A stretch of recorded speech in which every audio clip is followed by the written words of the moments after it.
Hey guys, I just got finished watching the new Beavis and Butthead movie, Beavis and Butthead Do the Universe.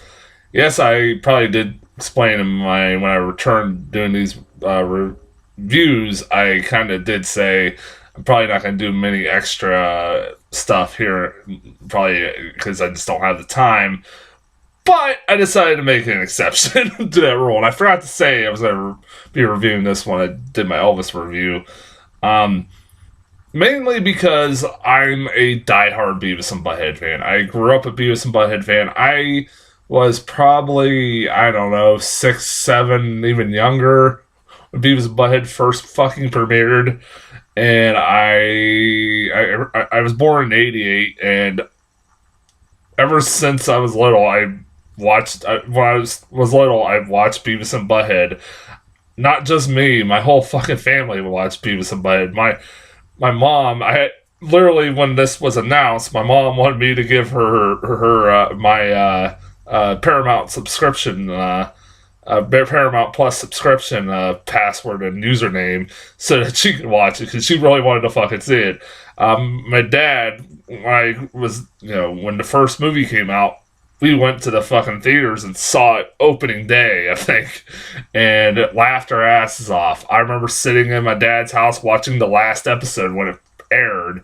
Um, I have a soft spot in my heart, as goofy as that sounds, for Beavis and Butthead. It's like one of my favorite shows. It is where I find a lot of my humor. Yeah, it's fucking juvenile and it's stupid, but goddamn it, is some of the funniest stuff ever. And I've said this a million times. The original Beavis and Butthead TV show was probably the best representation of the '90s ever put on television. I think, my opinion at least. I fucking adore Beavis and Butthead. It's funny as hell. And anytime they decide, oh, we're gonna bring it back, I'm there, dude. And like 2011, when they premiered, they brought it back for a brief, like a couple episodes on MTV. I was there. I was watching that shit. Me and my mom were sitting down every like Thursday watching that until the last episode aired.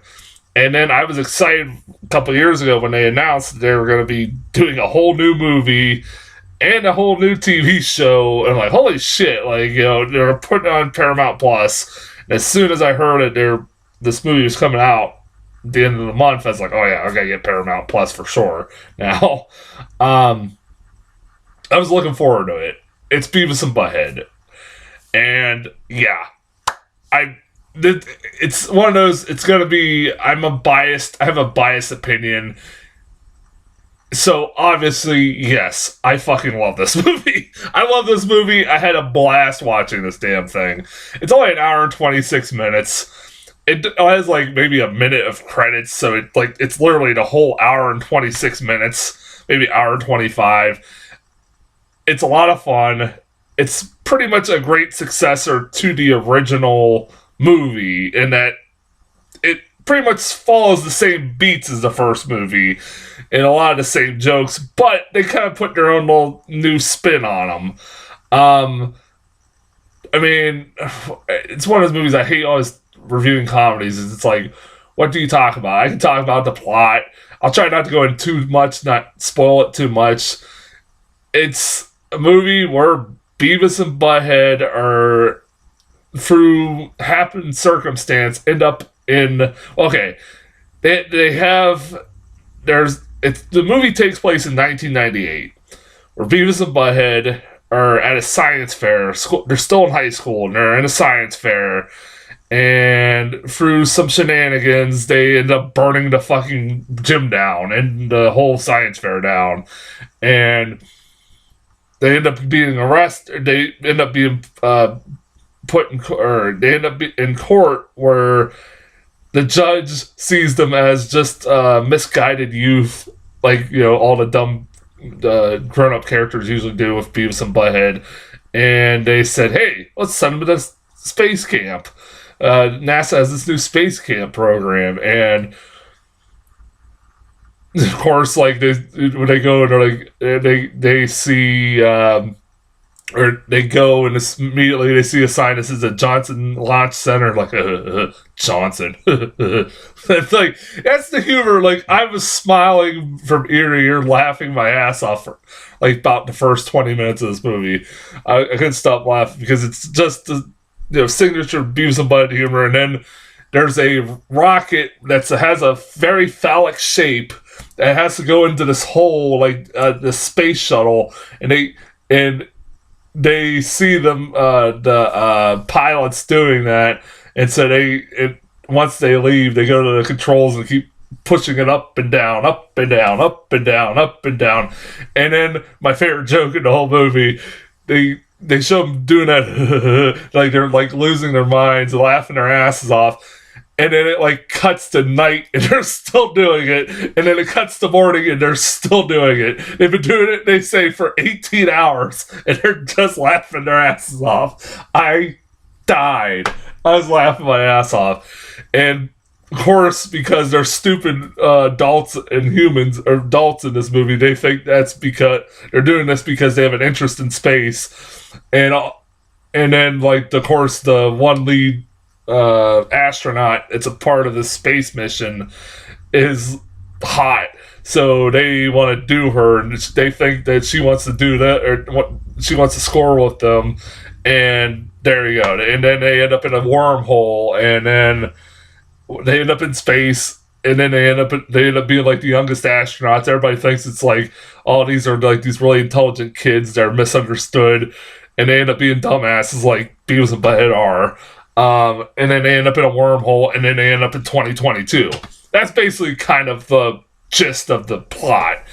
And then, like, yeah, like that space stuff is like probably the first 20 minutes, and then the rest of it's like takes place in 2022, where Beavis and Butt-Head are. There's funny shit where they're. My favorite part of this movie, I'm sure it's gonna be everybody's favorite part of the movie, where they discover that they supposedly have white privilege, and because of that, they believe they have white privilege.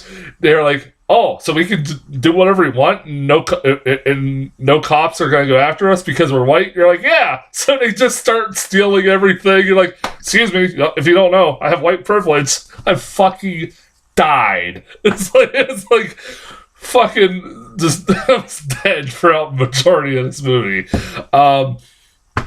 And my god, this movie's fucking funny.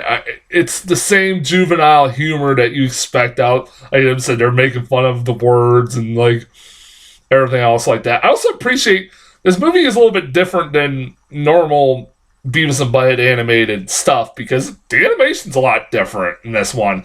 I was like, I remember that I've never seen much of that show Archer, but the animation in that is similar to this. They kind of changed the animation a little bit, and it looks good. Not complaining at all. Mike Judge is an animator. He makes good animation, and this is another one. The animation looks really fucking good. Like there was time and effort. It wasn't just like it felt like a rushed project. It felt like well animated movie. I've always noticed, I'm not the only one who notices, I don't know if I'm the only one who notices this. Why is Beavis' voice changed? It still bugs the hell out of me ever since they brought him back in 2011. It's Mike Judge doing the voices still, Beavis and Butt-Head. But it's like, Beavis' voice sounds so much fucking different. Butt-Head's not so much, but Beavis, I don't know why, it bugs me a little bit, but not that much. But it's like, of course, Cornholio, it hits a lot of the high notes that you would expect. Cornholio makes an appearance for briefly in a pretty goddamn good scene. And there's a lot of, like, at the beginning of the movie, there is a lot of the old characters like Tom Anderson and Coach Buzzcut. Apparently Dario was in the background. I didn't notice. They're all in the background. And Principal McVicker, but they don't ever say anything. McVicker did say something for a brief fucking second. And the hippie teacher, god damn it, what's his name? Is in it briefly, and it's like I would have liked to see more of them again, but whatever. But there's a point because they kind of even like, I do like that they even kind of find a way that now, because apparently they're going to be doing a TV show.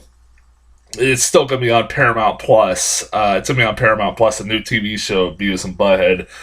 And from what I can tell, it's probably going to be taking place in modern day. And they find a way, because like I said, they go through a wormhole into 2022.